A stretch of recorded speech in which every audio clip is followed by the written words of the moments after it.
Right now on KGW News, a terrifying afternoon at Oaks Park. Like, I'm not even religious and we said a prayer. Stuck upside down 100 feet up. We talked to those thankful to be alive. But it's just like such a relieving feeling to have, I'm standing on the ground right now. Plus, the new video showing what led Vancouver police to shoot and kill a man with a dog accused of attacking people. He's just flipping us off, walking away. Then we're just 4 days out from a strike at 6 Providence hospitals with tensions rising. We ask that union leadership respect that our community still deserves excellent patient care during this time. And later, a marine mammal mystery. We are blown away to find that they've actually been decreasing in length. Why researchers say gray whales appear to be shrinking. First tonight, more than 24 people are likely feeling very thankful to be home safe this evening after they spent nearly half an hour dangling upside down from this Portland amusement park ride. Thanks for joining us. I'm David Mulco. The ride at Oaks Park suddenly stopped this afternoon with riders suspended headfirst 10 stories above the ground. We talked to a few who white-knuckled their way through.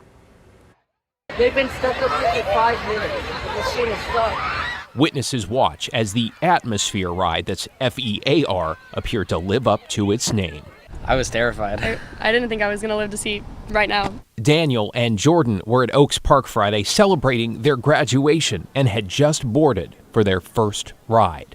We actually got on it, and I remember grabbing his hand. I'm like, I'm nervous. And he was like, bro, you're fine, you're chilling. When what was supposed to be a brief pause of the pendulum 100 feet up, it's upside down, and I turned to him and I'm like, bro, this has been too long. Turned into 25 agonizing minutes. Those on the ground could only watch. That'd be horrible. Yeah, I bad. couldn't imagine all the blood going to my brain. Shoes fell out and someone puked. Up top for nearly half an hour, this was the only view available. When you're upside down, you can see everything. I could see over here because this is where the fire truck pulled in. With operators eventually able to manually lower the ride and free the passengers from their harnesses. And they're struggling to get it off, and I'm like, just get it off me, and they get it off me, and I'm like... That's when the magnitude sunk in. I couldn't, my mind was so out of it. I felt like, I had myself lost. I don't even feel like myself. I definitely feel like a different person actually now because I feel thankful.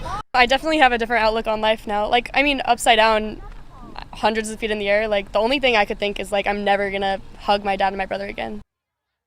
It certainly puts it all in perspective there. Oaks Park says the Atmosphere has been in operation since 2021 and until now without incident. It's now closed indefinitely as the manufacturer and inspectors try to figure out exactly what went wrong. We're stopped at Columbia Way in Columbia. He's just flipping us off, walking away.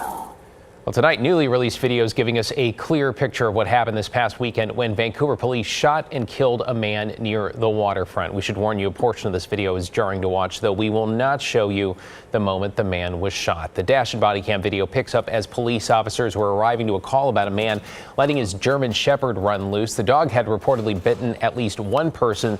The video appears to show the man point a firearm at the officer in his patrol vehicle.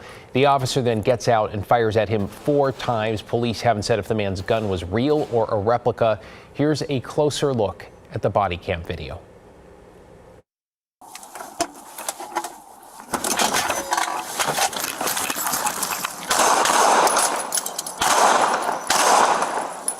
And we've paused the video here. It shows the man fall to the ground as well as the man's dog trying to bite officers who approached to help. He died at the scene and was later identified as 43-year-old Vadim Sashenko. The officers used a foam baton round to move the dog away. It was taken to the Humane Society. The Vancouver officer who fired those shots, along with an officer who witnessed that shooting, remain on leave during the investigation. To get you caught up on tonight's other headlines now, 4 people have died in traffic fatalities in Portland in less than 24 hours. Last night at 11, we reported on the motorcycle that hit a barrier on a connector ramp to I-5, throwing 2 people into a parking lot. Then this morning, a pedestrian was killed on I-84 when they were hit by a vehicle. And then around noon, a motorcyclist died after colliding with a pickup at Southeast 82nd and Mitchell. That makes 27 traffic fatalities in the Rose City this year. A Multnomah County judge has convicted a man for killing a woman at a hotel room near the airport. 33-year-old Raymond Lawrence was found guilty of shooting and killing Tayon Hudson Howard in 2023 at the Embassy Suites. The Oregonian reporting the suspect's date was dancing with a victim at the party that sparked a fight, which ended with the suspect shooting her. Prosecutors say an ensuing gun battle in the hallway left a security guard wounded and a teenager dead. No charges have been filed in that case. And while public pools across Portland are set to open next Thursday, it looks like kids in the Montevilla neighborhood will have to wait. The pool closed last August after a young girl was found unresponsive in the water and later died. A lengthy safety review delayed some upgrades, including to the drain cover. According to the Montevilla News, work is expected to be complete by July 22nd. Developing this evening ahead of a 3-day nurses' strike at 6 Providence hospitals next week. It appears that tensions could not be higher. Alma McCarty's in the newsroom. So, Alma, what is going on here? Well, David, Providence has accused the union, the Oregon Nurses Association, of interfering with patient care by calling on other nurses not to accept contracts at the 6 hospitals, while the union is accusing Providence of violating Oregon's nurse safe staffing law. Lots to unpack here before the strike even starts. Last week, the Oregon Nurses Association delivered its 10-day notice, alerting Providence that 3,000 members working at 6 hospitals would strike for 3 days, starting this Tuesday at 6 a.m. A strike is a very, very, very serious action. This comes after 6 months of bargaining. Nurses asking for better pay, a better nurse-to-patient ratio, and better health benefits. The locations impacted: Providence, St. Vincent, Newburgh, Willamette Falls, Medford, Hood River, and Milwaukee. Be respecting their right to do that as we continue to provide care for our patients. But now, just days out, Providence claims union tactics could be hindering their ability to continue providing patient care during the strike. Here's Jennifer Gentry, the Central Division Chief Nursing Officer with Providence. This isn't a shop floor. This is a hospital.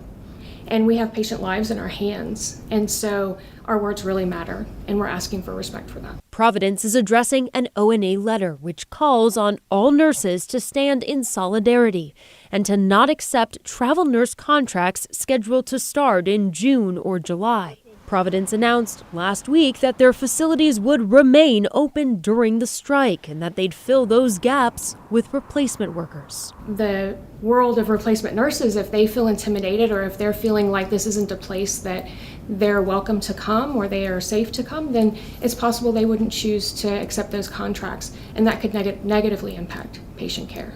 The union pushing back in a statement, writing that if Providence were truly concerned about recklessness and patient safety, they would not have cut off negotiations early and would be at the bargaining table right now. And ONA says a call to not cross the picket line is standard practice for all unions engaged in strike action. Providence doesn't have final numbers on replacement nurses, but says come Tuesday, patients should still expect the same level of care. We want our patients to know that they shouldn't hesitate to come to us if they have a need. We'll be here for them and our doors will be open. The union today also sent a cease and desist letter to Providence saying it was violating the safe staffing law. That mandates staff-to-patient ratios and directs hospitals to use committees to come up with how best to staff each department. ONA says Providence is adopting staffing plans without consulting other nurses. We'll be sure to follow these developments throughout the next week. David? Yeah, we will see how this all plays out. Thank you, Alma. Let us take you outside on this Friday night now. 57 degrees over the Rose City, where we've finally reached 9 o'clock sunsets and appears a chance for some late spring showers. Ashley Grams is in for Matt. So Ashley, what is on the way for Father's Day weekend?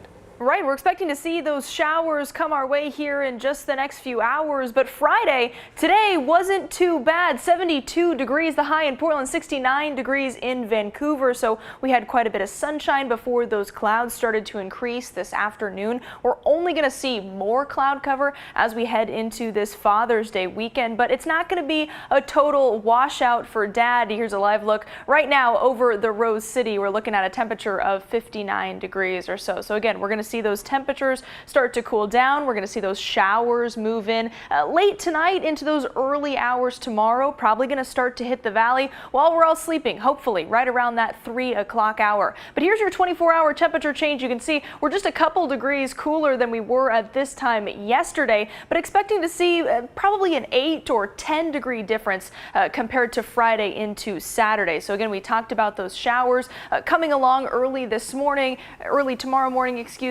heading all the way into Saturday, and then a few scattered showers on Sunday. We'll talk more about that and what you can expect in your 7-day forecast. David. Thanks, Ashley. We'll see you in a few.